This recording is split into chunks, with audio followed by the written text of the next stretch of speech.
സംഘസേന ഇന്ത്യയിലുടനീളമുള്ള Christian സമൂഹത്തെയും അവരുടെ പള്ളികളെയും ലക്ഷ്യമിടുന്നുവെന്ന് ആരോപിച്ച് കേരള പ്രതിപക്ഷ നേതാവും കോൺഗ്രസ് നേതാവുമായ വി.ഡി. സതീശൻ. മതസമൂഹങ്ങളുടെ അവകാശങ്ങൾക്കും സ്വാതന്ത്ര്യങ്ങൾക്കും ഭീഷണിയായേക്കുന്ന ഏതൊരു നിയമനിർമ്മാണത്തിനും പാർട്ടിയുടെ ഉറച്ച എതിർപ്പുണ്ടാകും.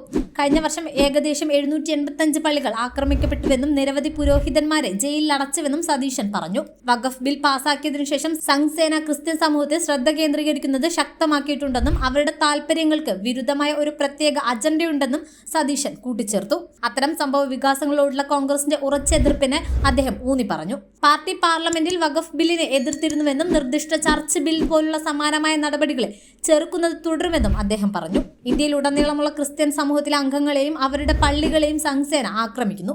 ജബൽപൂരിലും ഒഡീഷയിലും സമീപകാല സംഭവങ്ങൾ നടന്നു. കഴിഞ്ഞ വർഷം ഏകദേശം 785 പള്ളികളും ക്രിസ്ത്യാനികളും ആക്രമിക്കപ്പെട്ടു.